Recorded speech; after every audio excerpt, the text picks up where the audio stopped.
All right, ready to get philosophical. Today we're doing a deep dive into Wittgenstein's logical atomism. Oh, no, this is a fun one. Even if it's not super popular with analytic philosophers anymore, it really makes you think, about how language connects to the world. Yeah, it's like, can we really break down language to find those tiny pieces, the building blocks of reality? They're a really cool philosophical puzzle. A puzzle with a lot of pieces. Exactly. Yeah. And to help us put it together, we're going to be using excerpts from the Stanford Encyclopedia of Philosophy's entry on Wittgenstein's logical atomism. Great source. It is. And for our listeners, since you're all philosophy fans already, you probably know the basics. So this is going to be more like a focus refresher, hitting the key points and maybe finding some new insights. I like that. It's not just the what, but the why. Why it was important, why it ultimately didn't work out. Exactly.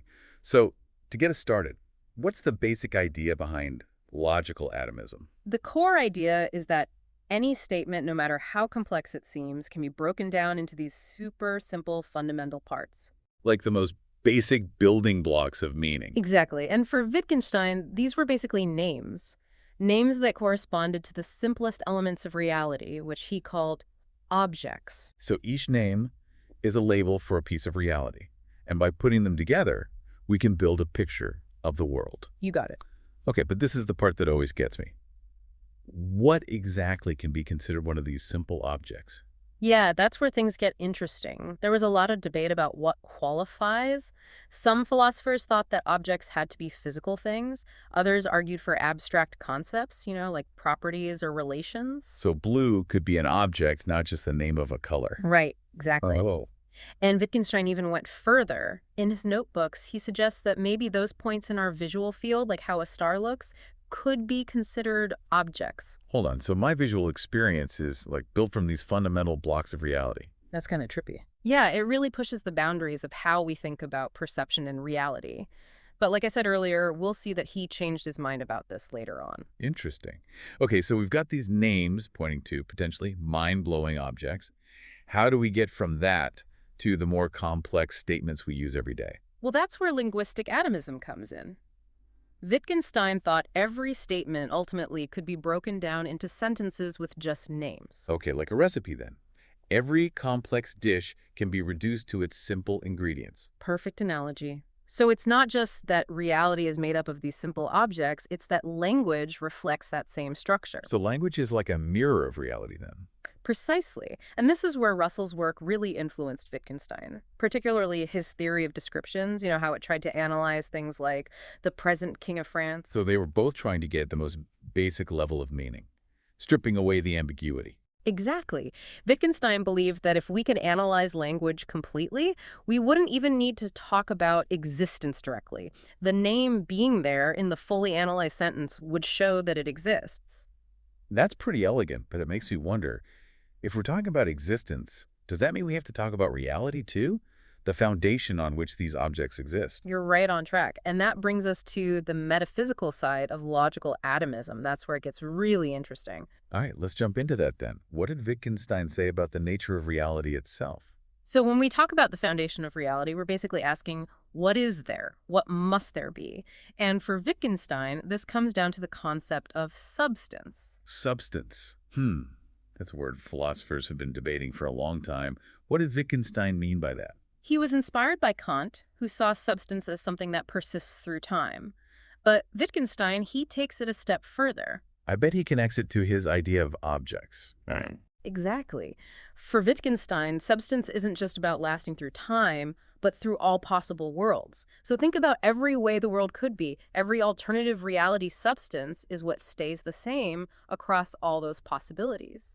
So the specific arrangement of objects might change in different possible worlds, but the objects themselves are always there. Like in one world, my coffee cup is blue, in another it's red, but the object of the coffee cup is always there. Right. He used this great metaphor. Objects are the fixed elements, and how they combine is the changing element. So it's like objects are the blueprint, and the world we see is just one configuration of those building blocks. So these objects are like the bare bones of reality, the skeleton that different possible worlds are built on. That's a great way to put it. And Wittgenstein argued that if there weren't these fundamental, unchanging objects, if everything was just, contingent, then the meaning of any statement would depend on an endless chain of other statements. So to say this table is brown would mean you first have to know that wood exists, this table is made of wood, and so on, maybe forever. Exactly. It would be like building a house on shifting sand. Language wouldn't have a solid foundation, and we couldn't form a coherent picture of the world, true or false. I see the logic there, but it raises some questions. For instance, how can we be sure a name refers to the same object across all these different possible worlds? And couldn't there be meaningful statements that are neither true nor false, even if we say objects exist? Those are some of the big challenges philosophers raised against Wittgenstein's argument for substance, like how reference works and whether there are gaps in truth values. These are things philosophers are still debating today. But it just goes to show how deep Wittgenstein was thinking and how he pushed the boundaries of traditional philosophical questions. It's really like we're looking into the core of language and reality, trying to see the fundamental gears turning. But even if we accept the idea of these objects, how would we ever know what they are? Did Wittgenstein think we could actually identify them? Well, that's where the epistemology of logical atomism gets really interesting. It seems like at first, Wittgenstein thought he actually did know some simple objects, those visual points he mentioned. So he thought that seeing that star, that direct experience, could correspond to one of these fundamental objects. It seems so in his early work.